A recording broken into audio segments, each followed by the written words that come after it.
नमस्कार बने बने गल यार আহিছেনে মই আজি তাঁতশালখনৰ ভিডিঅ ষ্টাৰ্ট কৰি দিছো আজি ভাবিছো আপোনালোকক মই চাদৰ এখন কাটি দেখুৱাম কিন্তু চাদৰখন কেনেকুৱা হৈছে কি কথা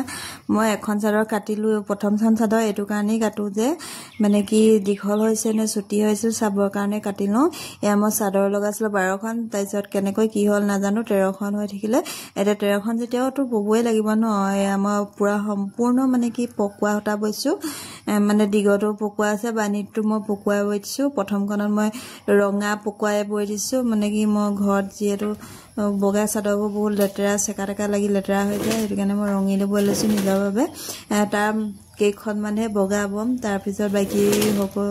বাকি 6খন মান মই ৰঙিলিয়ে বম মোৰ নিজৰ বাবে বুলি ঘৰত পিন্ধিবলৈ যেটো ৰঙিল চাদৰ বেছি ভাল মানে বগাবোৰ পটককে লেতেৰা হৈ যায় ন সেকাটাকা লাগি যায় যেটো কাম কৰি থকা মানুহ দিনটো এনে থাকিবলৈ সময় নাপাওঁ তেনেকে ইয়া দেখিছেনে কেনেকুৱা লাগিছে জনাবলৈ চাদৰখন মানে কি পকোৱা হটা দিছো বানিটো পকোৱা দিগটো বানি পকোৱা ইয়া হেউজিয়া আছু দিয়া কেনেকুৱা লাগিছে জনাব দেই